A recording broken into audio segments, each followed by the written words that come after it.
All right, folks. So thank you for anybody who happens to have popped in with us. As you can tell, we are not the slick, clubby clubhousers that you guys might be used to. We are not going to be discussing how to flip houses or growth hack your Instagram accounts.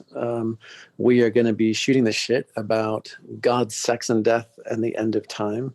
And the reason that we are here is purely selfish on my part, which was hoping to have the conversations that I get to have with a bunch of really smart friends and ask them the questions I don't know the answers to.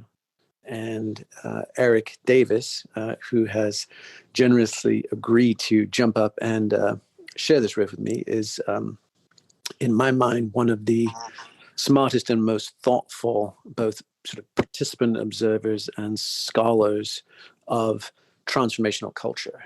And it's rare to have both. You know, you get a lot of participants and their brains kind of get a little soft, and their conclusions a little less trustworthy. And you can have scholars that are sort of counting angels on the head of a pin, but never glimpsing God. And Erik, slices that balance better than pretty much anybody else out there. And as I said, purely selfishly, he's an awesome guy that I look forward to talking with every time we do. His background was Yale undergrad, kicked it into Greenwich Village, did the underground Village Voice, indie writer scene, went back to the academy, did his doctoral work at Rice University under Jeff Kripal, which was, I think probably still is. I mean, you can tell me otherwise, Erik, but is arguably one of the most kind of progressive and freak friendliest departments of religion for serious academic discourse on everything from comic books to cults to millenarian movements. And then he has been spat back out into the world of thinky thoughts. So thinky thoughts. No, thanks for that, Jamie. That's really great to hear. Yeah, I've been kind of working on that alchemy of one foot in scholarship and one foot in the sort of, I don't want to say the popular exactly, more like unpopular culture or counterculture as we once called it. I don't really know if it exists anymore. I'm not sure the underground exists anymore, but that was definitely my proving ground. And so and a lot of the things I've been interested in, which is the kind of stuff that that you're into too, and definitely are exploring in your book. It's very timely stuff. So, in the 1990s, I was doing this stuff. I was just like a weirdo, and my whole modus was just getting away with it. It's like, let's see if I can get away with this. Let's see if I can write about UFOs and witches in the Village Voice. And now it's like, it's all just like preparatory for our current moment of bizarreness. And I'm happy to be hanging out with you here. I've only done one thing on this platform, and I had a pretty good time. It's interesting. It's not, like in terms of the dynamics of the actual form and how to interact with folks, voice only, conversational. I did this. I did my podcast Expanding Mind for 10 years, and while I covered a lot of topics that are going to be of interest to you or interested to people, listening, psychedelics, consciousness, anthropology, new media technologies, the occult, witchcraft, et cetera, my real goal was to model not an interview show, but to model conversation. And so I'm really into the conversational mode. And while I have to admit that all the other conversations I've dipped into onto this platform so far, which aren't very many, so I can't make any gross generalizations, but they didn't sound like conversations. Mostly they were either kind of, YouTube-y influencer rants or smart guy know-it-alls or sort of new age psychobabble routines. And I hope that the kind of pressure of quality and of the fact that there's so many issues we all need to be dealing with right now, and getting faster on our feet and more subtle and sharper will help alchemize this platform into something that's a bit more dynamic and really engage collectively with figuring out what the hell is going on. Yeah, exactly.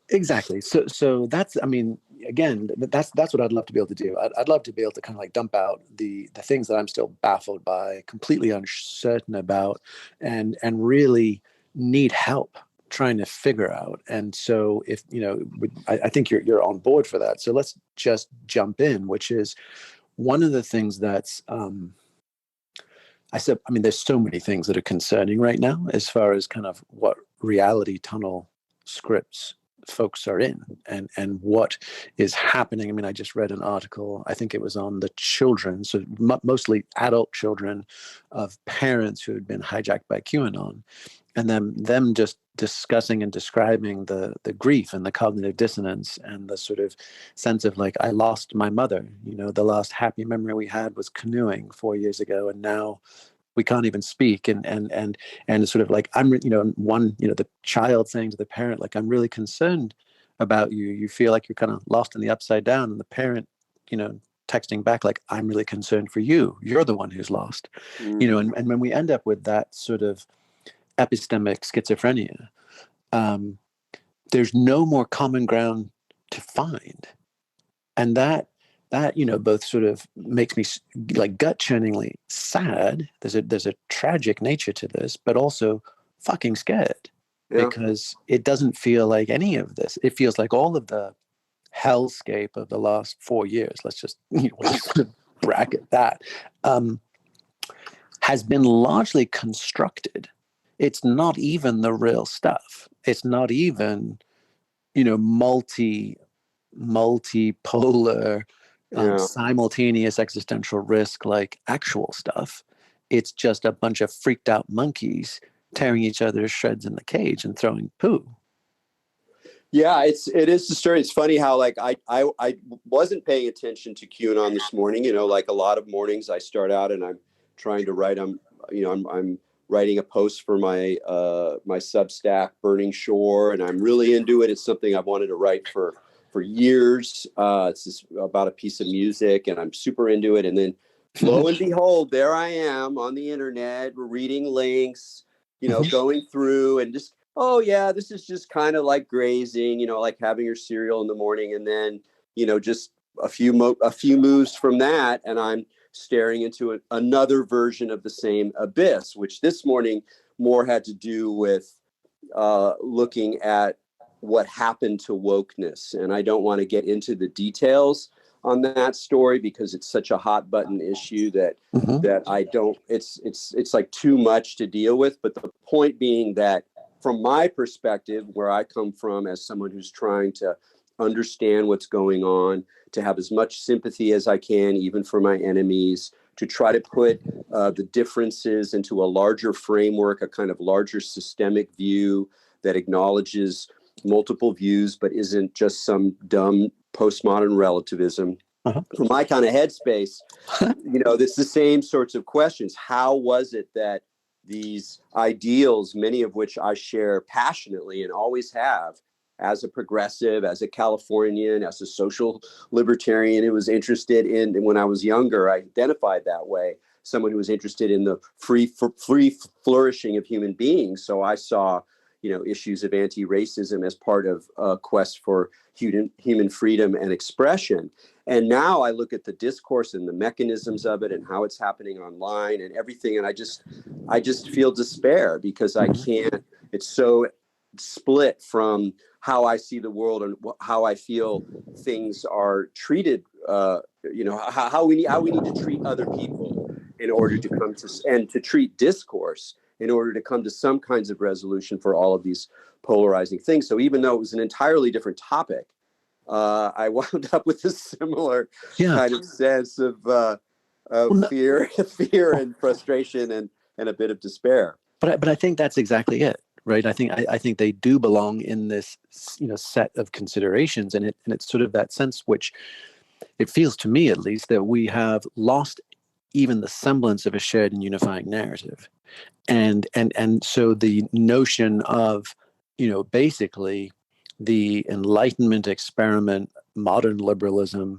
life, liberty, and the pursuit of happiness, regardless of race, color, or creed. Like, that's the game we're all playing, right? Right. And then people will try and hijack, co-op, subvert that game, but they don't dare challenge the game itself, right? Yeah. They will absolutely at all times pay lip service to the game. And it feels like within that, there was something really beautiful, tender, and precious that had never been tried in human history, which was, I commit to giving a shit and recognize the humanity and shared rights of people completely different from me and mine, from my tribe, my faith. And never anywhere had that ever been done, other than maybe some hodgepodge amalgamations in the empire ages, the Roman Empire, possibly some of the Chinese, the Khans, that kind of thing. But like in general, there were stack ranked hierarchies of who had a time at the trough. And now it feels like, because everyone's sort of collectively awakening into this almost Munch's scream trauma response, that we are tearing down all of the systems that provided it, because they were hypocritical and contradictory and imperfect, but they still held this tender egg of like, we're going to try and do the team human thing. We really are. Yeah. I think the team human thing is it's another way of describing this problem that I've been thinking about. I mentioned libertarianism before, and I want to emphasize, I don't mean like sort of hardcore transhumanist techno-libertarianism. I mean more like a sort of social anarchism, yes. But the one that really has a great deal of respect for otherness and for other people's human flourishing. And what's one of the interesting things about going through that kind of politics, and I was whatever, it was a complicated picture. I was not like a capital L guy, but that really shaped my worldview. And one thing that I really admired about it was the interesting way in which I could genuinely resonate with a conservative person who also held enough of that kind of view, enough of the whatever, like, if it doesn't get in my face, it's just, I'm going to let it alone. And I can see now why that itself is part of a larger construct that's problematic, blah, blah, blah. I can use all that language that we all know now, that we've all been trained to recognize and to apply. And that's, by the way, one of the whole problems with it is it's very much about a certain kind of algorithmic way of processing social conflict, where you go through a set of moves and you fight over the framework within which the tension is happening, and so you don't actually deal with the tension, you deal with like a fight over what the ground rules are. And so if you say context, and you then can invoke racism or the history of neocolonialism, then you've established the framework, which is clearly wrong, and therefore any given tension within that boxing ring is it's already rigged. And so a lot of what public discourse looks like now is people trying to lure the other person or the other side into a rigged game with all the traps ready to spring. And so it's profoundly it's very disappointing if you're interested in that kind of thing. Well, here's the thing. Let me ask you a question, because I was wondering about that. Like, why the fuck is everybody so strident and running these increasingly insane purity tests? And if you're not with us, you are absolutely against us, and you must be the opposition. And I feel like that it's the after effect of the collapse in central meaning, the fact in shared meaning. And because you're like, wait, you've suddenly got a fuckwit like Stephen Miller saying the Statue of Liberty was actually not right, and they're rewriting the bottom. Give them you're tired, you're poor, your huddle masters, provided they can stand on their own two feet and not be a drain on the state, and they can cover their own insurance bills. And you're like, wait, what? Right. And even like one man, one vote, or one person, one vote, right? Sacrosanct. And now we're like, no, we're going to actively, in broad daylight, partisanly suppress votes. You're like, wait, I thought we were in a democracy. Global pandemic, global response, World War II, Winston Churchill, victory gardens, we can do this. No, in fact, we're going to throw everybody under the fucking bus and externalize all political liabilities. You're like, what? So my sense is that as the alt-right and the far left have increasingly factionalized, part of it is a trauma response, that there is no safe center. My values, my needs, my people, whatever it would be, aren't being mutually recognized. In fact, I am I'm in an antithetical oppositional relationship to the other. And now that's why we have the shibboleths at the gate, which is because there's not a shared code, we're all at least paying lip service to. I have to test you at the gate, Mm. right, to our fort. And what's key is that there's constant code switching, and not in the sense of like immigration, like first and second generation immigrant families. Code switching in the sense of the shibboleths keep changing, because so it's like, well, if I say colored person, that's definitely wrong. If I say people of color, is that right? No. Now it's POC, but it depends who can say it. Now it's BIPOC. Now wait. Now how many letters are on the end of that LGBT? I forget, and I can't go too far because that might have been a year ago. It's the same with like, is Bill Barr a hero or savior, or Mike Pence to the alt-right, or the Q shaman motherfucker? Like he is in epistemic limbo right now, and the alt-right cannot decide what to make of him, whether he's a three-letter agency plant or whether he is a hero as he seemed, in meme land. So my sense is, let me run that past you, as people get increasingly triggered, contracted, and tribalized, and there is decrease. It's like Verdun, right? It's like the sort of World War I trench warfare, right? Yeah, as people are entrenching, we just get barbed wire and mustard gas in the center, and the secret passwords to be considered a member are forever moving to stay as up to date as possible as we continue to fracture, and also patently absurd if we're judging it from again the happy days of relative consensus of the prior 50 years. Yeah. It's, I want to just add a meta comment here. I think Jamie and I are going to riff for a little while, but then we're definitely interested in taking questions. So we're not going to do it right at the moment. I see a couple hands already, but definitely want to get to that. Like for me, again, part of the whole affirmation of the conversational form is the question period, and we'll so we're definitely going to go through that. But to get to your question, I read a good post this morning, and they made a funny, and it was kind of sardonic, which is actually refreshing at this point. And they were saying, look, it was particularly about some of the stuff about social justice. And he was saying, you have the intellectual dark web and Eric Weinstein, people like that, and they're complaining. They're recognizing some things that are important to recognize, but they're mostly taking the stance of sort of like complaining or bitching about it and trying to outmaneuver it to gain power. So it's all this kind of power game. And this guy was saying, which it were they referring to? What's that? Which it? You said the intellectual dark web. So that they're so they recognize the way that certain voices are being drowned out by the mechanisms of social justice on campus, et cetera. And then they're responding with a kind of power move. They want to create an alternative network or a way to push back or some kind of other thing. And this guy was very interesting. He said, look, I'm not on the blue tribe. I'm not on the red tribe. I'm on nerd tribe. And what he meant by nerd tribe is you try to understand what's going on.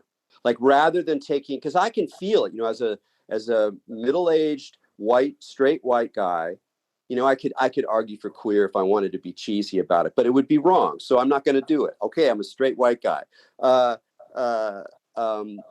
can see the mechanisms of sort of pushing me back and down, paradoxically, at the point in my life when I am probably at my strongest and frankly most needed in terms of my knowledge and communication skills and empathy and heart and all that kind of stuff. So it's a weird thing to go through. And there's a personal part of me that wants to kind of fight back. And sometimes I'll read intellectual dark web, a critique, and I'll be like, yeah, or whatever. And I start to feel myself kind of play into a power game. But what this guy was writing about was like, no, you got to stick to nerd tribe, which is to try to understand what's going on.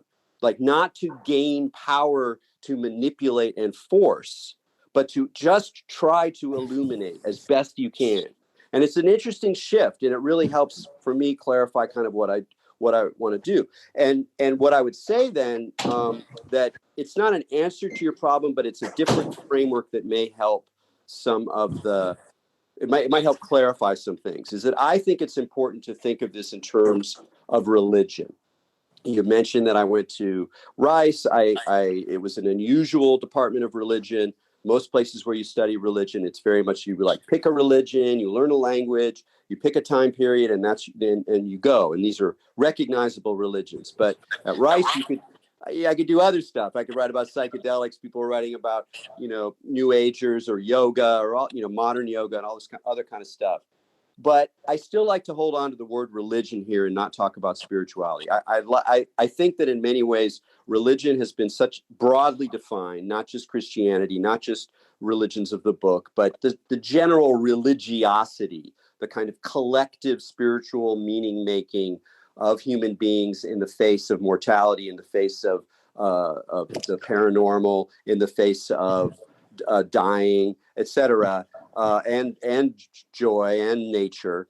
That framework is really important to remember, even as most of us probably more or less identify with a secular, post-religious, maybe spiritual but not religious kind of angle, particularly when we're talking sociologically. And so one way of thinking about it is that a lot of what's happening, let's just take this woke, hardcore woke. Because again, I agree with a lot of the arguments that lead up to it. And that's why it gets tricky I don't want to other it and then be heard as being, oh, Erik's on the intellectual dark website. He's anti-woke now or whatever. And it's just not true because of my own values. But in any case, the point being that a lot of what looks bizarre and way over the top and like hysterical, mean, unfair, all these things, they make a lot more sense when you look at it as a religion, and that it's appealing to religious aspects of the self, that it's mapping itself onto religion, and particularly the way that all religions, at least all traditional religions, one of the things they do, one of the most important things they do is to draw a boundary inside and out. And so that sense of polarization that we talk about a lot, we usually think about it in political terms. Oh, polarization, like the Democrats are over here, the Republicans are over there, and we're split down the middle, and there's no common ground. And so that's sort of the model of polarization. But in a way, it's more interesting, and I think much more true to people's subjectivity and to the stories that are unleashed in our chaotic world right now, to think about it in terms of religion, which means that there's an inner set, there's an inside community that has values and tests to know who is on the inside, who is an outsider, tests, for sure. and who is a heretic, meaning somebody who's inside but only maybe a little bit and needs to be judged or contained. And you can even go through and talk about language moves. And so if you're a historian of religion, things look more familiar to you than they might otherwise. And I think it's really important to emphasize this. And I want to make one other point and give it to you, because one of the things that I was most excited about reading the galley of your forthcoming book is the way you treated religion. Unlike most social commentators now, unlike most, psychedelic, freakazoid celebrators, unlike a lot of people, you understood religion, not just spirituality, but religion, and you're building some response to the contemporary conundrum through that kind of dialogue. So let me just put it out there, is that common meaning we had, that shred of sort of liberal agreement, that sort of artifice of modern parliamentary liberalism, was kind of the last sight of some sort of secular affirmation, so that even if you were a religious person, you recognized that you were operating in a civilization that had who affirmed certain kinds of mechanisms of dealing with diversity, of dealing with multiple values, of dealing with governance, that were not reducible to religious values, and that was, if not wonderful, then probably pretty good, and at least something to recognize. But as that thing has collapsed, what's happening is that we are all becoming religiously anxious, and that the solutions that we see, quote unquote solutions, meaning a lot of these bad solutions, they have increased power because they register and they act with us in a religious way, even if we don't think in the terms of religion. So it's like we're all religious now, is one way of thinking about it. And so the difference between different kinds of religions become really important. And again, I'm using it in a very general sense. Some people don't like to think this way, but I think it's very productive. Yeah. I think that's exactly right. And you must have come across John Gray's stuff out of London School of Economics. He's that European philosopher, and he has that. I think he and actually Sam Harris went at loggerheads back in the New Atheist days. But he's a curmudgeonly old bastard. But he has laid out. He's got a book called Black Mass and the Death of Utopia, and it rocked my world. It's topically it's a critique of the Wolfowitz, Rumsfeld, neocon, Arab Spring, Baghdad invasion, days. But what he does is interestingly, and it's super applicable to the blockchain revolution, seasteading, accelerationism, psychedelic renaissance, name it right now. He's like, hey, guys, the deep, deep code of all of our eschatons, the way we look at how it's all going to go down in the end, right, are Judeo-Christian alpha and omega megascripts, including godless ones like communism. And it is all that. There was a paradisical beginning where everything worked. Then there was a fall where everything sucked. Then there is a redemption after which everything fucking comes up roses.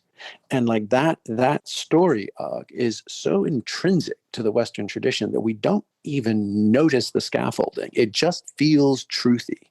And we pretty much drape damn near any narrative we can conceive of over that chassis, and wonder why they all seem so profoundly hopeful and so satisfying, because it gives you a way to dissociate and rationalize from the current shitty shit and hypothesize a happily ever after that is, in most instances, passive.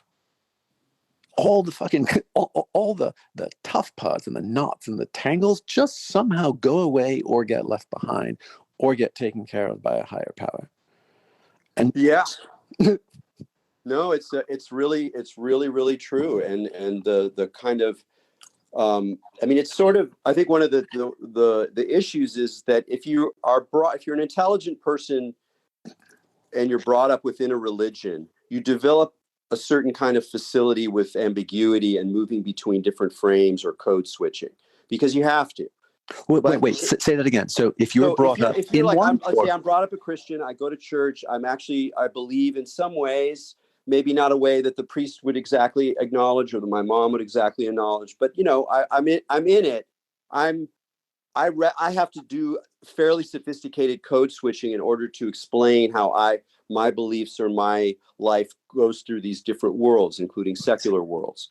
But when you're not raised with religion, when you're raised secular or just whatever, and then suddenly you are tempted into a religious fervor, you tend towards absolutism. That's the obvious first move. So if I live in a meaningless world of like postmodern, media and whatever, and then I become woke, then there is no fervor like the newly converted. Exactly. Whereas if I'm like, I believe these things, but the world's really complicated. It's a lot of different kind of people in there, and there's no one solution, and we're just going to have to make through the muddle. Like that kind of view is, to my mind, a mature view that happens to religious people and to atheists and to politicians. That is a mature place to begin.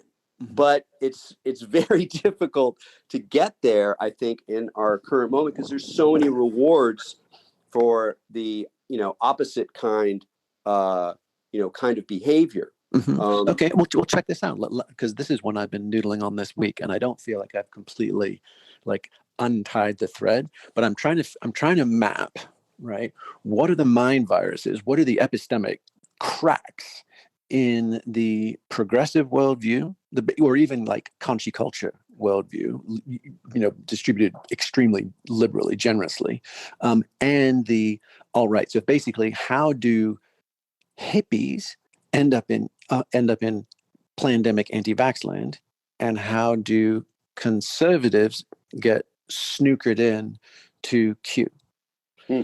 Right. So and I read an interesting article in the Atlantic, and I think it was just talking about the basically the very strong the origins of Instagram Q, or kind of pastel Q, where it kind of hopped the fence into a very kind of cult of domesticity / save the children bent.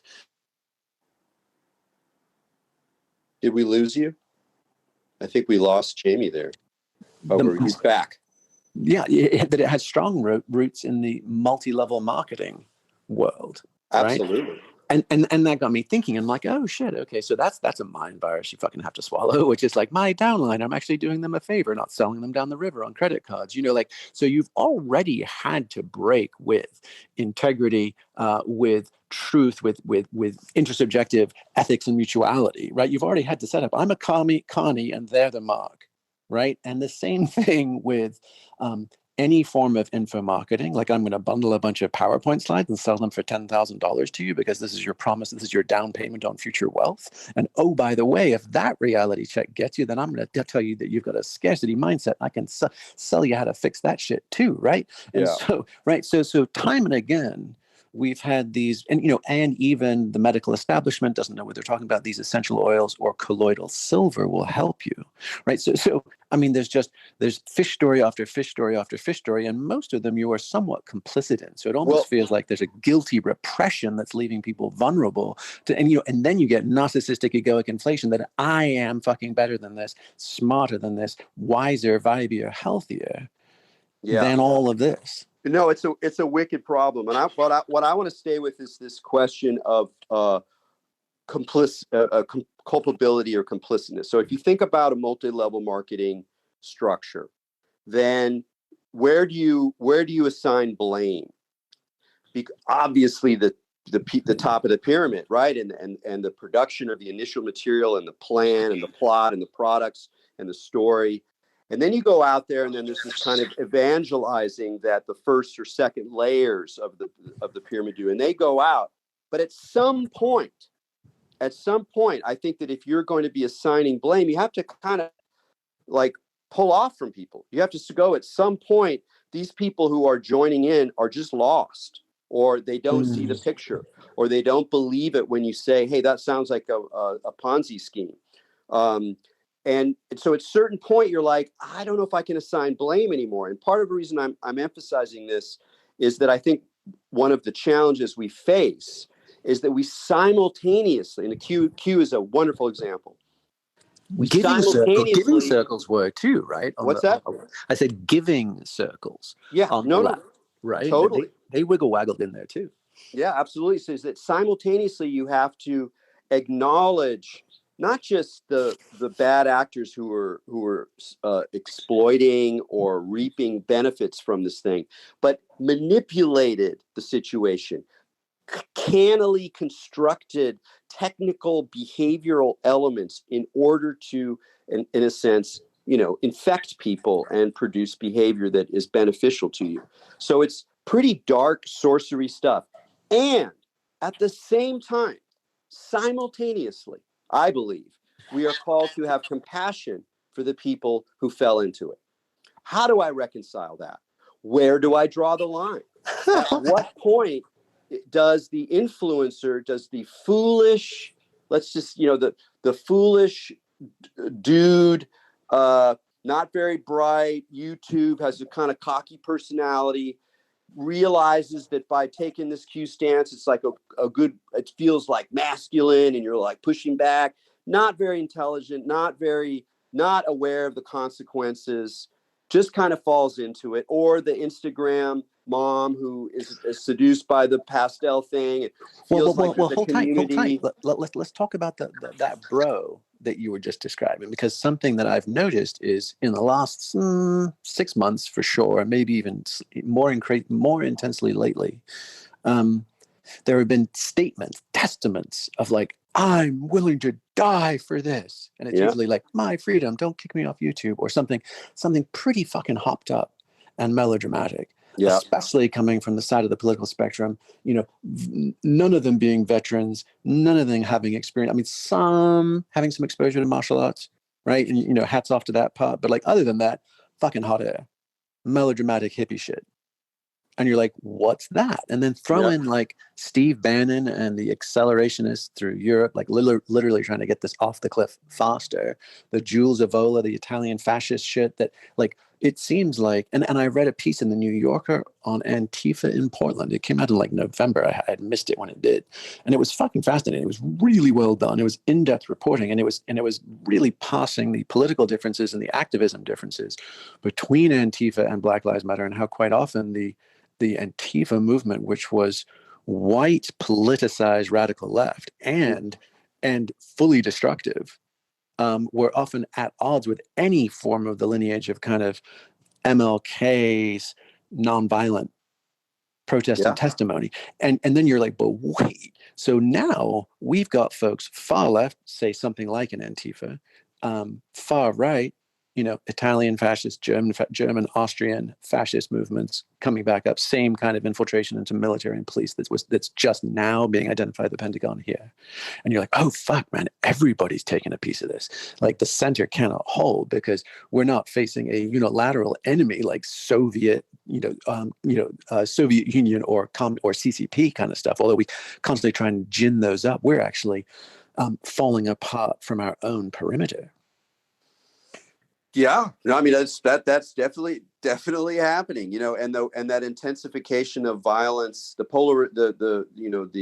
transformation of social stress or polarization into violence, and how that creates this sort of feedback loop is obviously at play now, and it also comes into that question of manipulation of what's actually happening behind the scenes. And you go back to like FBI infiltrators to the Black Panthers in the 60s, where you have agent provocateur, and then they start producing more violence than any of the people who are there are necessarily going to do, and then that triggers. And so we're in this kind of positive feedback loop, cybernetic game, and people are more and more, and I think this is important about the accelerationism on both the left and the right. There are parts of the extreme left. I'm not going to say all Antifa or all Black Bloc, because I know people in Antifa and Black Bloc who aren't like this, and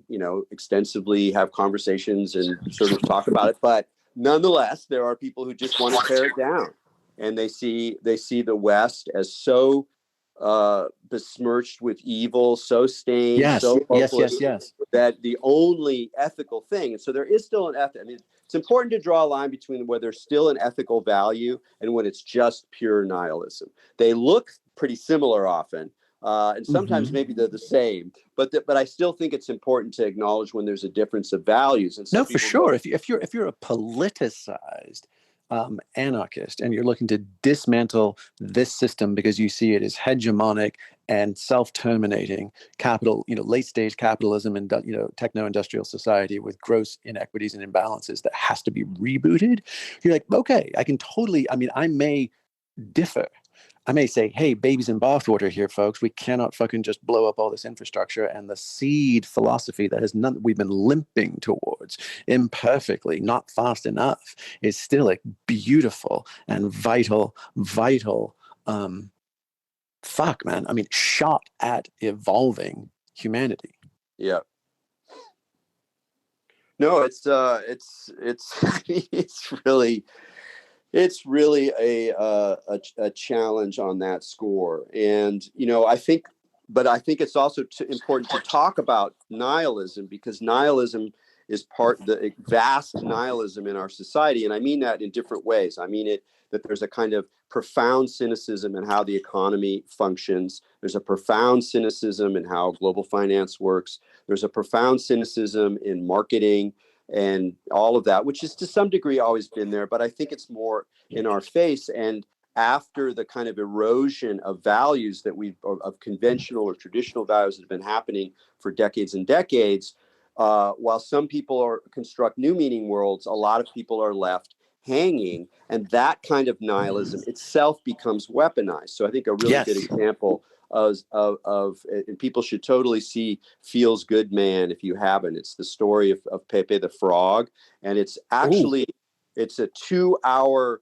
move from you start out with a slacker hipster a cartoonist in San Francisco working in a thrift store who doodles goofy kind of like college era corny funny cartoons, and then by the end of the movie, you've gone through the most hateful, the most nasty, seemingly almost degenerate, and I don't tend to use that term, zones of the internet and of modern society. And as his Pepe the Frog figure gets taken up, first in 4chan, and then and that kind of anonymous culture of lulz and all that, and then that gets weaponized in turn by more and more cynical reactionary actors. And so, dude, important. did you read Gary Lachman's Dark Star Rising? That Sure, yeah. Fuck yeah. That is so good. Like the whole notion of just radical meme magic online, ironically working anyway, right? You have this alt-right inversion of like Robert Anton Wilson and sort of Operation Mindfuck in the 70s lefty tweak fests. Yeah, no, it was. I mean, as someone who that's like mother's milk to me, Discordianism and stuff like that. To watch that shift its political signs, and yet so recognizably have that angle or that kind of tenor was a real shocker, a real wake up moment for me. I mean, I think one of the challenges of our moment is that all of us are seeing some of our most profound commitments and values and cultural affirmations and cultural identities actively challenged, undermined, and alienated from us by the way in which they are mutating in this extremely toxic environment. So it's a real identity mindfuck that we all have to navigate. And the easy thing to do is, in a way, either hop on the new mutation or to, stand your ground. Earlier you were talking about those guys who like the incredible over dramatic sentimentalism of like, this is my line in the sand. I'm not crossing this anymore, which is such an important subjectivity play in the right. It's all about like drawing that line in the sand. But what's that about? That's because you want to draw a boundary that helps cohere the subject, the identity that is actually blasted apart by all the same forces that are blasting the rest of us apart. It's just that we don't want to do that. Dude, we're like, oh my God, I don't know who I am anymore. I don't know where I stand. That sounded like Stanley Fish meets Hillbilly Elegy. That was fucking brilliant, man. No, but I want to say something else about this nihilism thing, and I think it's an interesting story, and it's about sort of capture and weaponization. So I'm actually in LA right now, and a friend of mine used to live in the place I am right now, but he moved to Sweden. Lucky him in some ways. And he had been in this neighborhood. I'm in Silver Lake in Los Angeles, for many, many years. And a couple of years ago, maybe 3 years ago, he had noticed that there was a noticeable uptick in homeless people in the area. Yes, here in Austin too, man. So yeah, this has happened everywhere, but he noticed just in his neighborhood. So what he did, he said, what the hell? He went around and he'd take photographs, at a distance, not aggressive or cruel or anything, but just kind of noting it. And he started to post them. I think he posted them on, I don't remember whether it was Facebook or Instagram. And after a couple of weeks of doing this, he started to get all sorts of followers. And he was like, wow, this is interesting. Okay, cool. And he checked out a few, and some of them were like, people who were actively concerned about stuff in their neighborhood. And then it started to really kind of spiral out of control. He was like, what the heck is going on here? And then he realized that there was a sort of, informal campaign, who knows how organized exactly, of, Republicans, conservatives, right-wingers, using evidence of California's terrible homeless environment as a weapon in the election, as a way to attack, California, liberal values, coastal, blue state, whatever you want to do. And so, he politically is sort of he's in the gray zone, I would put him. He's very interested in like both sides of the question. He reads websites that collate left and right, op-eds and angles on news. And so he very much did not think of it in that way. And yet his honest and a sincere experiment with a particular kind of media statement became absorbed through resonance into a larger, much more ferocious and directed attention engine. Mm-hmm. And narrative, he right? wasn't even they were aware of. images, but they were telling us fundamentally different stories depending on whether it was the photographer or the reposter. Exactly. And I think that that's another one of the problems that we're in, is that well, dude, it's thread jacking, right? Yeah. I mean, what's happening is people's meta narratives are getting entwined in not so much a singularity as an intertwingularity, and you're having agents from other games come in and snag yours. You talked about the Panthers, right? And there's that new HBO film on Fred Hampton, right? And Fred was arguably, the true charismatic next generation of the Panthers, and got taken down from within with COINTELPRO and FBI counterintelligence and inside agents, and, as you said, provocateurs, the whole bit, right? And that was identical for the American Indian movement and those things. And it's even there's a woman, an indigenous woman, political elder, young generation, I think probably late 20s, and she was reporting back from the Dakota Pipeline and saying how all of their systems, communities, communication networks, et cetera, were fully game jacked by adversarial government entities. And so you get into situations like that and you're like, oh, never mind the social dilemma and social media distortions and echo chambers. It's actually fundamentally pervasive and across all aspects of life. And epistemic anchoring is completely undone. There's more people pinballing around with running totally different models of what they think 3D reality is meaning, and therefore what is right action that thereafter. Like our prediction machines, which is arguably all of our neurophysiology, interoception, and psychological mapping and modeling, is just future energy calcs all day long, just trying to minimize the lowest burn through the universe. And right now, everybody's fucking pattern recognition is just fritzing. Yes, I know that my pattern recognition is definitely on the blink. Do you want to do a little bit of opening up? I see a couple of questions here. So, absolutely. Now, can you see folks? Because I don't think I can see diddly. Yeah, I can see folks. So I'm going to invite a couple folks in, and then we'll just. Because rather than have like a series of questions, I want to keep it on the conversation level. So I'm just going to invite a couple folks in, then maybe we'll invite a couple folks in a little bit down the line. And I hope everybody's okay. We're all experimenting with this platform. So I'm going to go here, and I'm going to go here. Great, and we'll definitely try to get everybody in at some point. But I want to. Ask here. Let's see. How do I do this? I have to allow him to. How do I unmute him? There we go. I think I unmute myself. You can just invite her. There you go. Okay, so that. Let's see. Angel, you want to pitch in here? Sure. My question, actually, so I study neuroanthropology, like Jamie does. So my question kind of comes through that lens.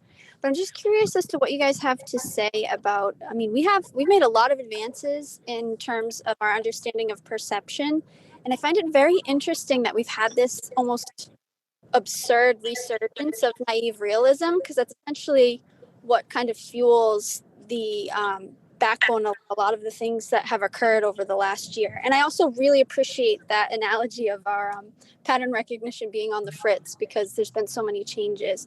But I'm just curious if you guys would speak to that. Wait, Angel, just before we respond, can you talk a little bit about naive realism, like what you mean, and maybe an example of how you see it playing out in the contemporary turbulence?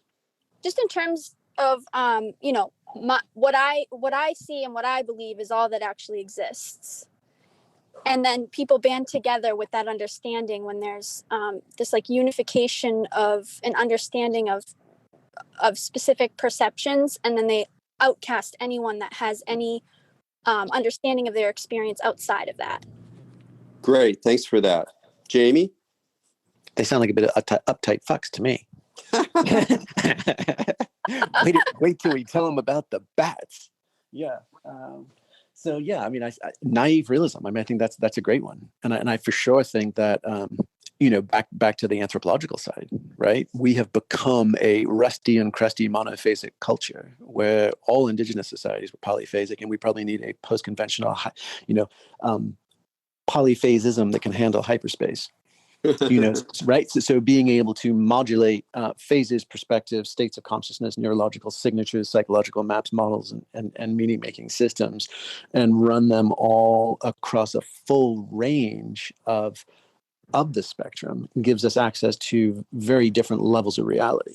And compared to what you were describing, which also sounds like it could be a highly concrete, operational, expert to achiever kind of logic, fixed mindset, sort of psychological perspective as well. So you can basically just move into the simple way to think about it is just helping people expand their umwelt, right? The range of reality that their senses can perceive and apprehend and integrate.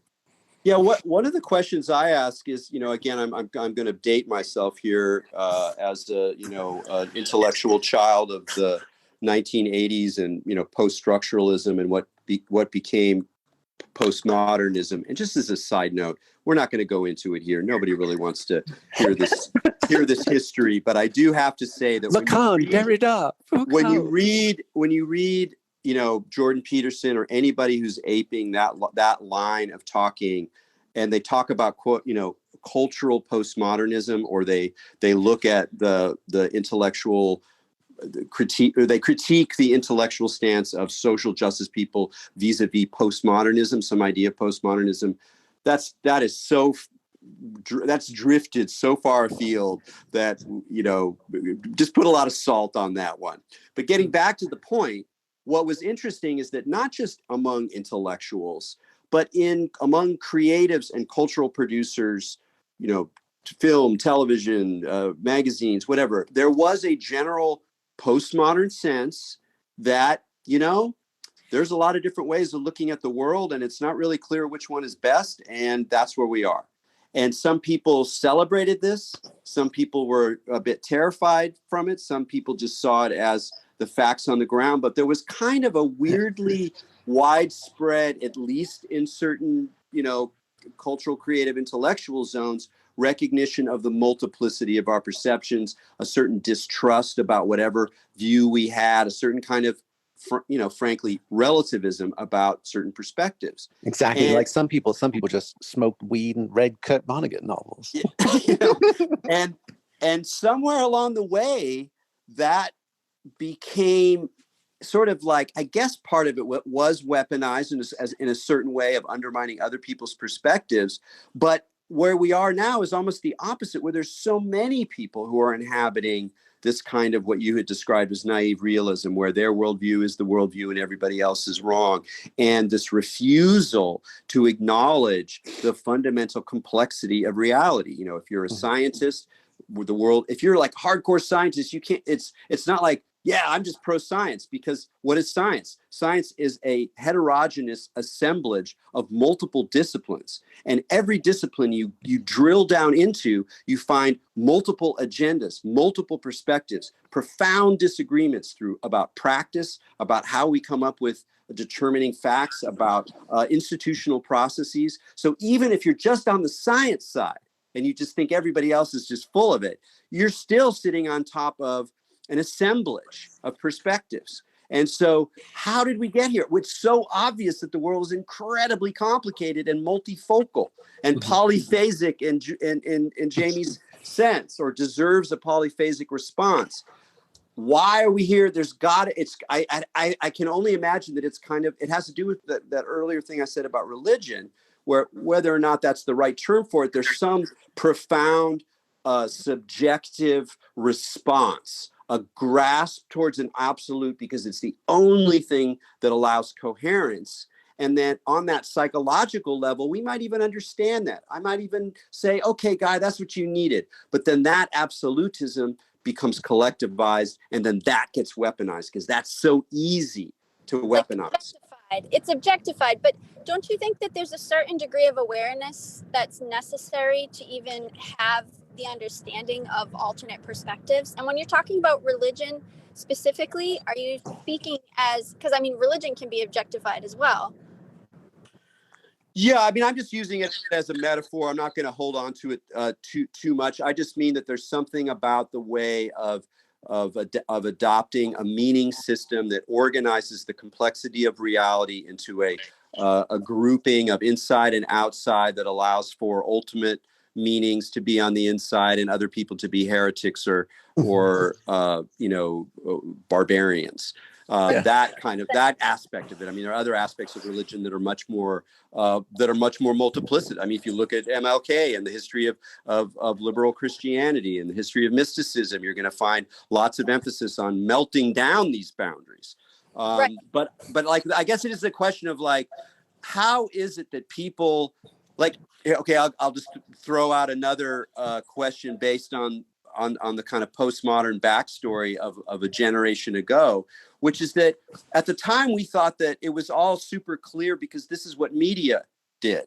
Media was so obviously a feature of melting down particular worldviews and kind of releasing us into this expanding sea, as like cable systems got bigger and bigger and there was more and more content. It was more and more obvious that nobody was in control of the meta story, or the early internet moment before the big monsters occurred when it was actually the internet and it really was many to many. That whole mode, it's kind of, we thought, oh yeah, that's fine. We don't have to worry about that absolutism anymore. And yet, bam, here we are. And why that happens, how do you create a culture that encourages people to dissolve that absolutism or to accept that kind of multi-perspectivalism? I kind of thought we were doing that, but clearly not. So that's a good question. I think, related to that, and I wanted to kind of reflect, is it okay if I go? Please. Yeah, to reflect a little bit on the conversation, which has covered an immense amount of ground. I think I liked a comment that Jamie made early on. He, described our current situation in, I guess, American culture as schizophrenic. That it's as though we've lost a stable consensus reality frame. We have these two reality frames that have emerged. QAnon was discussed in the woke culture, and then Erik, you talked a good bit about, well, what are these reality frames? They sort of function like religion. They have a belief framework. They're tribal. You are on one side or the other. You're expected to have kind of a loyalty to one side, and you get ostracized if you don't, hew to the belief framework of each side. So it's kind of a curious place that we've ended up. I mean, there's interesting questions about how did we get here, and why do human beings, why are they subject to this? Multi-level marketing was discussed as this process by which people recruit others into a belief system. And once those beliefs are established, certain truths are established, then that ends up framing how everything is interpreted, how reality around us is interpreted, and makes it hard for us to speak the same language. It's as though what's been lost is a tolerance of ambiguity. People want that certainty that you were describing, Erik. They want to know that they can anchor on something and have clarity. And there is something very exciting about suddenly coming into the discovery of new clarity. It's very motivating, and that's what's motivated these movements, which are all cause-driven. So anyway, those are just some reflections. It almost seems that we're in a social existential crisis. I think that's a great way of thinking about it, and I've been thinking about that term existential lately. It has such an interesting history and resonance for us, and I want to bring it forward. Maybe in a way we're all preaching to the choir here, but what can we do? But the fact that we use that term to mean something like profoundly personal, something like in a void, like not knowing what to do, like it's some kind of existential problem, like who am I, what is reality, and this very concrete sense of an existential threat of something like nuclear war or climate change, that of course is the ultimate context for all this conversation and all this unraveling, is this profound sense that's operative on an intellectual and intuitive and conceptual and cultural level, that the actual physical matrix itself is unraveling in the sense of the environment, and then hyper transforming in terms of certain zones of technology and media. And so there's something to me about that existential zone that is really important for all of us to kind of tune into, because I think that if you grow more, I don't want to say comfortable, but if you sort of, work out in the gym of existential crisis, that you develop that capacity to be in ambiguity and ambivalence even, but not just to capitulate to it. It's almost like you're testing your ability to be able to navigate through these kinds of conundrums and not kind of get as caught up with it. But how does that scale? How do we get it out there? All that question, that's the part where I really just don't know. Like, are we just, here we are in Clubhouse, there's 50 of us here, probably most people more or less buy much of what we're saying, kind of, and we're sort of like resonating around this shared sense of a crisis. But how that radiates outward, it's like how to draw people into an existential conundrum that at the far side of one hopes lies an ability to deal with multiplicity, multiple perspectives, multiple realities going down at the same time, in a way that avoids this clearly toxic and potentially quite violent kind of polarization. I'm reminded of a book that Edward Podval, PhD psychologist, wrote called The Seduction of Madness. And he studied the phenomenon of people getting bought into a delusion, schizophrenia, mania, and the path by which they eventually heal themselves. They found out a path out of delusion. So you could argue that these tribes are kind of a consensus delusion. They've sort of got themselves locked into a reality framework that is not the larger picture. And he said that the path that individuals found out of their own personal madness was finding islands of reality. And you'll probably appreciate this. It started from noticing things that didn't quite make sense, things that didn't sort of fit within their reality frame, that suggested that maybe the reality frame was incomplete. Black cats in the Matrix. Yeah, exactly, like cats in the Matrix. And I think the Trump's loss in the election was one of those things. It was all QAnon had projected he was going to win and that he was going to sort of take over, and none of that apparently was even in the works. Whatever his sort of takeover strategy was supposedly happening behind the scenes, and that seemed to cause some people to question. So that creates these kind of moments of uncertainty that maybe the belief system isn't right. And of course, those who adhere to it will then quickly try to fix that and reassure people and modify it to try to keep people in the fold. And then the question is, does that succeed, or do people eventually start to question and form a different worldview that could replace the previous one? Yeah, and that gets back to that point I was making before about how we judge, a kind of awful social development like QAnon after the fact, or the degree to which there is an opportunity for some people to get out of that framework. That requires some kind of compassionate response at the same time that we deconstruct, how did this happen? Why does it happen? How can we, is there anything to do to prevent this thing from just mutating or metastasizing as it goes forward and changes its narrative, but keeps the same kind of, weaponized delusion? But at the same time, people are waking up and being like, oh my God, what happened? Jesus, oh God. And then there's survivors of like cults who are like, hey, I know it's a drag. You just have to go forward. People, so we got to support those people too. But it's a really chaotic situation because it's hard to know how to encourage that without just allowing the fundamental problem to continue to spread. Sure, but if you just do a psychosocial analysis of something like Q, right, and you could probably throw in pandemic too, although I think with less certainty. But the idea of applying an information warfare lens, and you're like, okay, so what is happening here? What are the objectives? What are the outcomes of this particular mimetic psyop? And if so, where are the indications of who that would benefit? Then you just kind of do realpolitik game theory and, bibbity bobbity, check a few IP addresses and hear from a former NSC guy who had been flagged as Q. He was a Trump appointee, flagged as Q, denied it for 2 years, finally stepped down like last month. He's like, yeah, I think it's a fucking Russian psyop.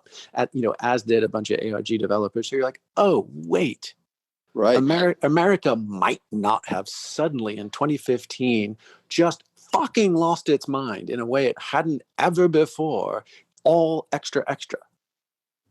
And like that study on the 2016 Cambridge Analytica stuff and the Russian, what was it called? It was a very bland name, like the something Internet Research Institute, something along those lines, right? And their ads where they place shit were on like hairline fractures. They were devious. It was like Muslim women wearing burqas holding a rally for Hillary fucking Clinton. Just like boop, boop, boop, just like push buttons, not vote Trump. We're going to just fuck your shit up along your cultural fault lines. Well, one of the challenges with these tribal situations is that each tribe thinks it is woken up. It thinks it is seeing the larger truth. And the question is and delusions are the same way. And the question is what leads people to start to question that. And it seems like one starting point, well, one is contradictions. And then the other is that somehow they feel like the belief system's not serving them. They start to wonder whether this is really good for them. And maybe it's time to kind of give it a break and kind of explore other avenues. So maybe there's a path. Yeah. Let's bring emphasize the contradictions. I was thinking about bringing a couple more people on just to mix it up here. So we're going to welcome to Tomi here, and what do we got here? Okay, we got Alex on there. Okay. Wait. Okay, we'll bring in 3 folks. There we go. All right, welcome, kids. Who wants to chime in there? Hey, Alex. Hey, Erik. Hey, Jamie. Good to be here. I just joined, so I'm actually not so across what the subject is, but I'm okay. Happy to be I here. saw your hand go up, so I was like, that's what I was a little confused. I'm still just learning how to manage this thing anyway. But I know Tomi's been had his hand up for a while, so maybe he can ask something. Yeah, hey, I had a question regarding the connection of mimetic tribes. So there was this question earlier in the conversation. How do you make someone go from the middle swing towards either radical left, radical right? And this this shift in consciousness and structure of thinking is actually, I think, a broader question. If you get this idea into developmental psychology, how do you get someone from, let's say, a mean green to a more whole structure of thinking, and hence transcend the limiting stage of belief? Mm-hmm. And the question itself, is, I'm working on something very specific, but I wanted to hear your opinion on what the next medium for this emerged collective sense-making might be. Yes, digital distributed ARG to instigate the infinite game as the first radically postmodern, multidimensional, self-initiatory, stochastic Gnosticism. To fucking boot up the world. So Jamie's boiling down a lot of the material in his book to one poetic, visionary, sentence there that sort of flies off the screen into the Empyrean. But I think the important idea there, and this is something I've been talking about more and more as particularly as the ARG element of QAnon gets analyzed. And we really look at the game nature of so many of these informational battles, as well as the sort of background of how social media is kind of rigged, as well as ultimately the game theoretical underpinnings of so much of neuroeconomics and the basic way that behavioral economics are operating and exploiting all of these neuroanthropological elements that we all carry around. So there's so much gaming going on, gaming. And why is so much of it, does it have to be zero sum? And so the phrase that Jamie had that I think is the really significant one, and maybe this sounds utopian or stoned or whatever, but so what, is this idea of the infinite game. And the idea of the infinite game, as it's articulated by Kars, is really kind of extraordinary. It's like, what does it mean to play where outside of the context of zero sum? And for a lot of people, it's like, that's meaningless. All games are zero sum. That's what human beings are. There's limited resources, limited attention spans, limit. Someone's got to win. Someone's got to dominate.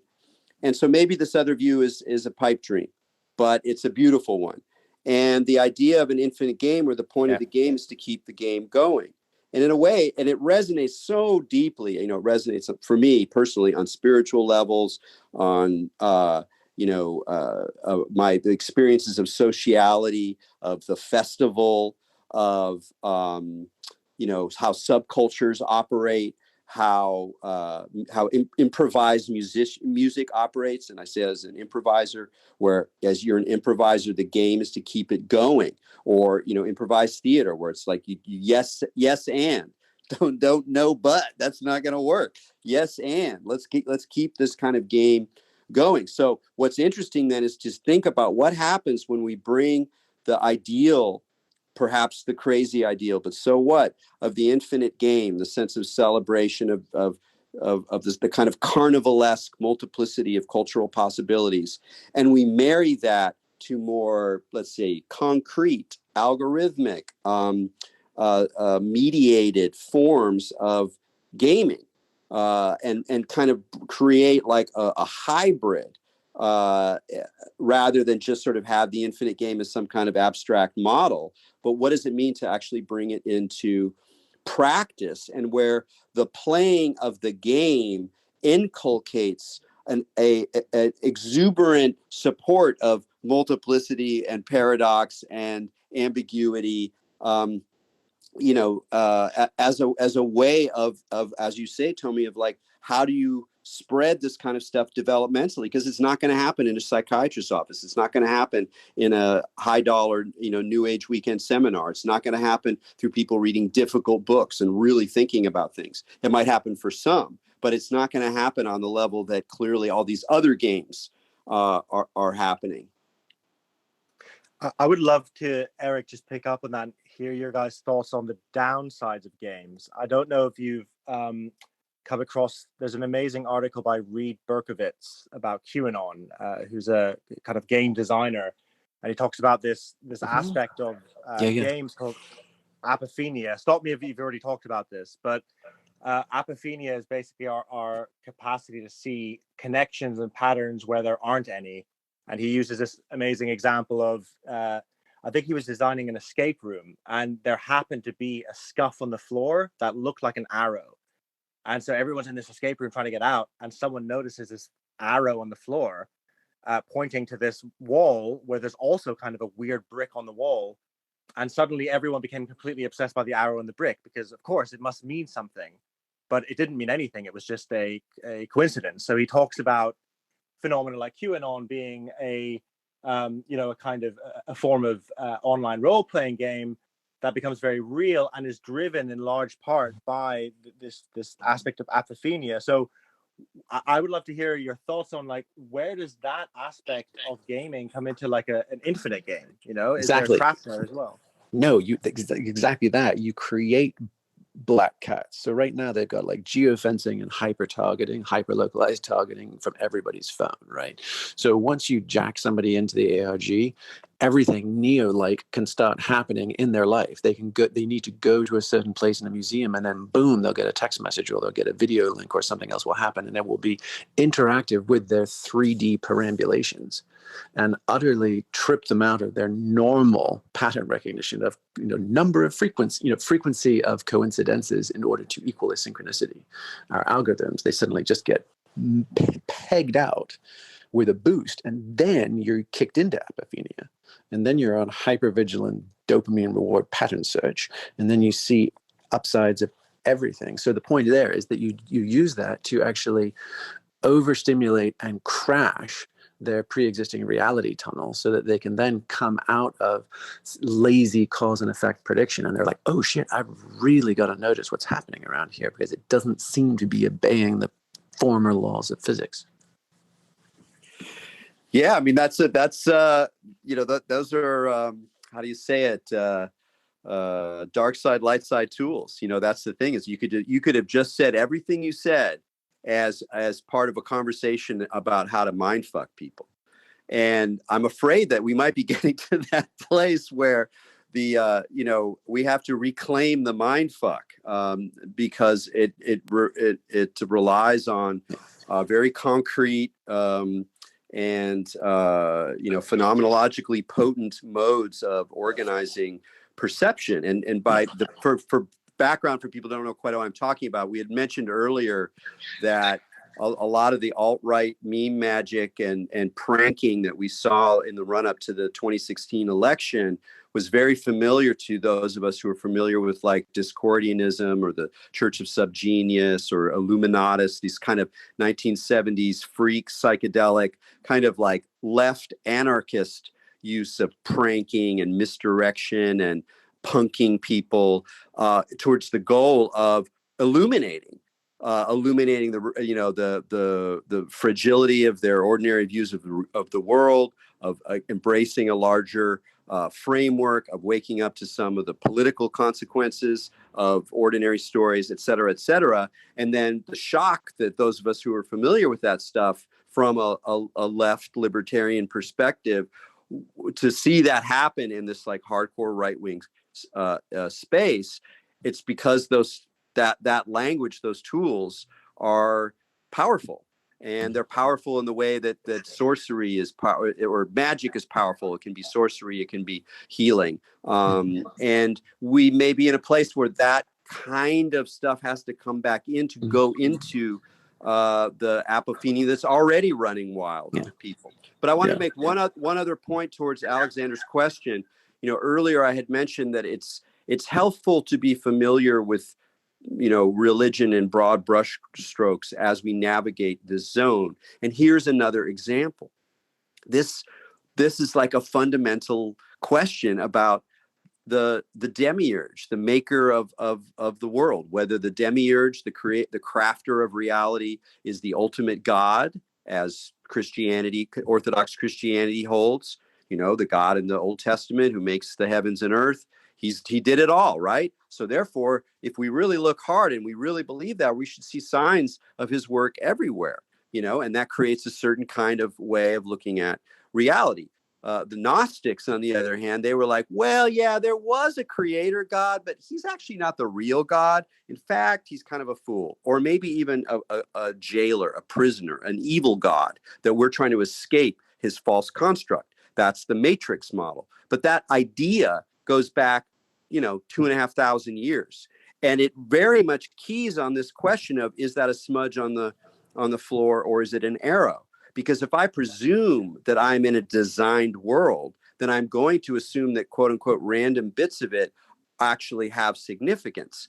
That is a path towards game playing. It's a path towards paranoia. It's a path towards ecstatic, everything is one and everything is connected, visionary groks. It's a path towards game playing. And it's like that the tools themselves, the mind frames themselves, are fundamentally open-ended in value. And that's part of the scary stuff, is you don't want to play with those dangerous tools, and yet a lot of other people are. So, I think you got to fight square that one. You got to fight mythopoetics with mythopoetics. Like it doesn't do to hope to post a few earnest op-eds in the New York Times and Mother Jones to bend the curve. Like Q is fucking like fortified wine. It's cheap rock gut, but gets you fucking hammered. It works. and on a psychomimetic technology level, we need to up our game. The left and the progressive side is just far too complex, nuanced, and sincere to anything get off the ground. Like, all the fucking far right does is come up with like 3 consonants in a row in a rhyme scheme, and they're off to the goddamn races. Never mind reality. Let's see. We got Eamon has joined us. You got a comment you want to throw down a little bit there? And I definitely also want to hear from our mutual friend T as well. Well, I'm here in part to say I love you and to boost your signal. It's as you're doing these, it's good to get people to sit up on your stage with you because it gives you more visibility. So that's partially why I came up. But all this talk of games is really exciting because I think that we have this risk, particularly in like the psychedelic community as such, of really getting into some super boring hand wringing.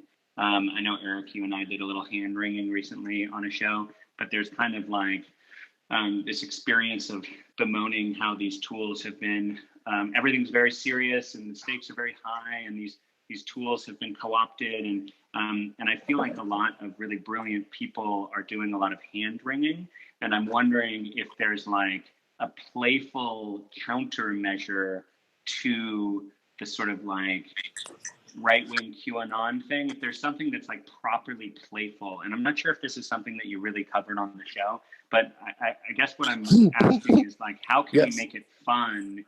How can we make it like really fun and not like heady? It's fun with words because we're good at words, but like actually actively fun to provide like more interesting narratives that are compelling to the very people who are getting co-opted by these really shitty narratives. Exactly. So we'll just call it Whyanon. Like the question behind all your questions. Don't do your own research. Like, ask better questions. WYSIWYG instead of where we go one. Like fucking.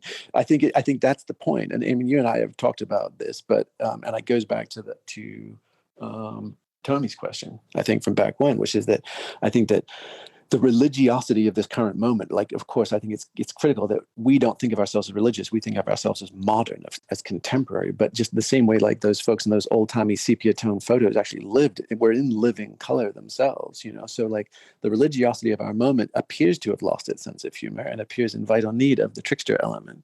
And so, and then the Pepe the Frog is a black trickster, like he's questionable as to his intentions and his well-being, but life-affirming puckishness seems in desperate need and probably a way more fun and generative response rather than maudlin hand-wringing.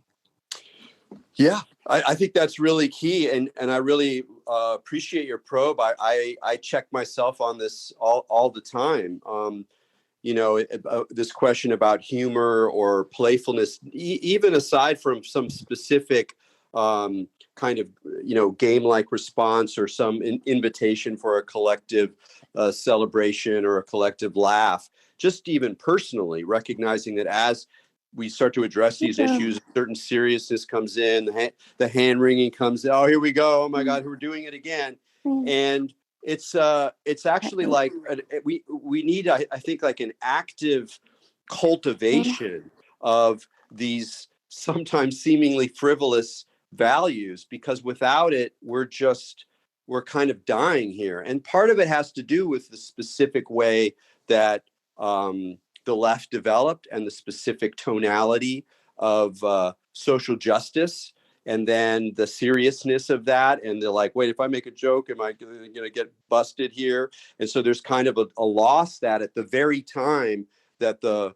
right was able to celebrate humor. And so suddenly humor and even counterculture became more authentically a feature of the right, particularly around 2015, 2016.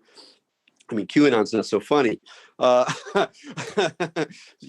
that even Pepe the Frog is that funny, but it's like the gesture, I think, is a really significant one, but it's also a really hard one to respond to find where do those sources come from? Where do we bring it in a public way? Or even personally, even as a way to kind of keep ourselves going at with a sardonic grin, as opposed to a look of like, dour dread.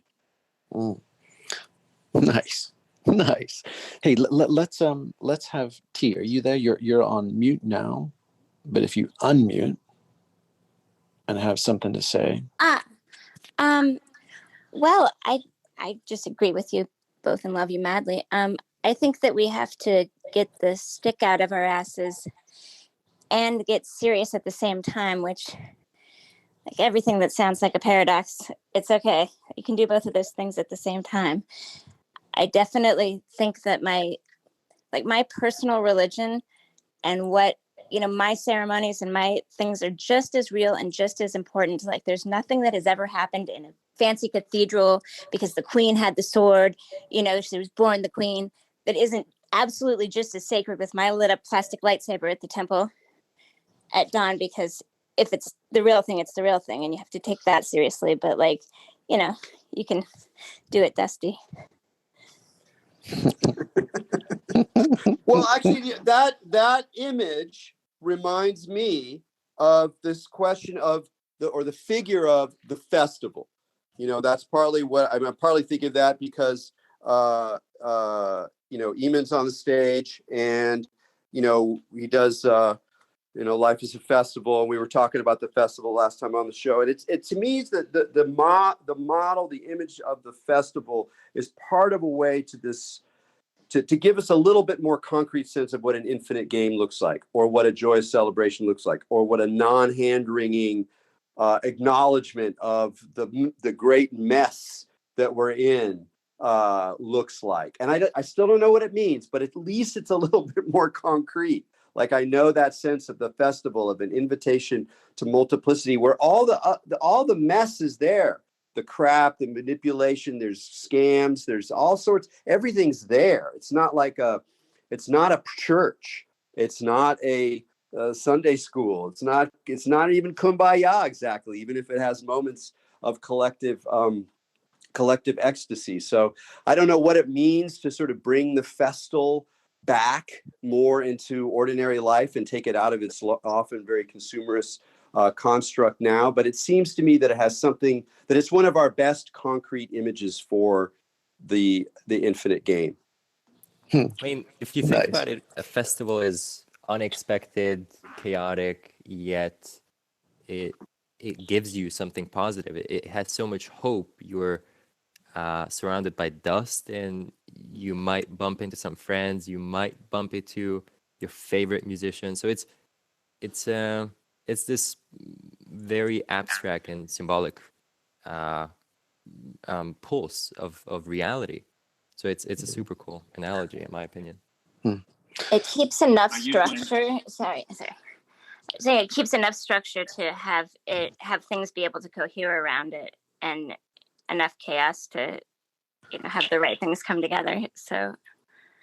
Well, and another thing about the festival that I find very inspiring is the relationship of work and know-how and infrastructure to the chaotic celebration. And so here, obviously, Burning Man is the great example, at least in its sort of maybe more classic form. I can't really speak to the event today. I know it's changed a good deal, but at the very least, where there was a sense of continuity between the know-how required to actually build the infrastructure of the environment and to produce at least a modicum of safety and dealing with some of the biological necessities of thousands of humans in an inhospitable environment, but the way that those very stern demands were woven into a kind of culture of celebration and absurdism and paradox. And and again, I realize I'm kind of dating myself, because if we were having this conversation and it was still like,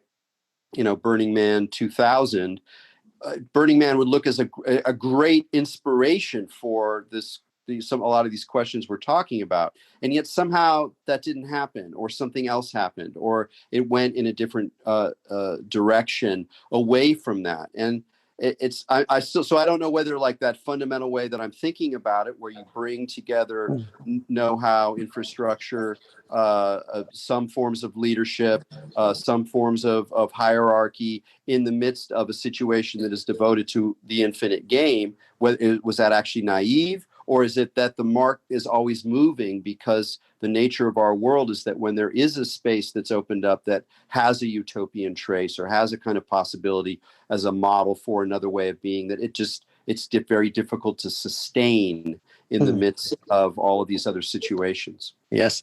Robin Dunbar, the Oxford guy who came up with the 150 Dunbar number, he did a fantastic study of the San Bushmen in the Kalahari and found that they actually engaged in social cleansing, trance, dance rituals on a periodic basis, and they increased the frequency when times got tough.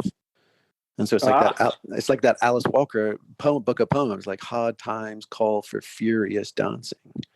You know, so we sort of need to like unleash our distributed global groove and reconciliation committees. You know, so we can like sweat our prayers and sing our redemption songs and fucking wipe that Etch-a-Sketch clean from time to time, so we can keep on keeping on. I just want to acknowledge that I've used my personal psyops to make y'all talk about festivals. You did, you cunning bastard. I did. That's what I came here for. And now I'm going to do some yoga and go to sleep. I love you both. I'm so glad you're doing this. I'm glad you're both on this app, and I appreciate everyone on stage. All right, good to see you, man. Well, let's take that. Let's take that as our bow, because it's at the half-hour mark. That's a perfect 90, and there's so much more to talk about. And thank you all for showing up. And Erik, thank you for your thoughts and dreams, and everybody up on stage and everybody in the crowd. Thanks a lot, Jamie. This was a lot of fun. Really appreciate everybody.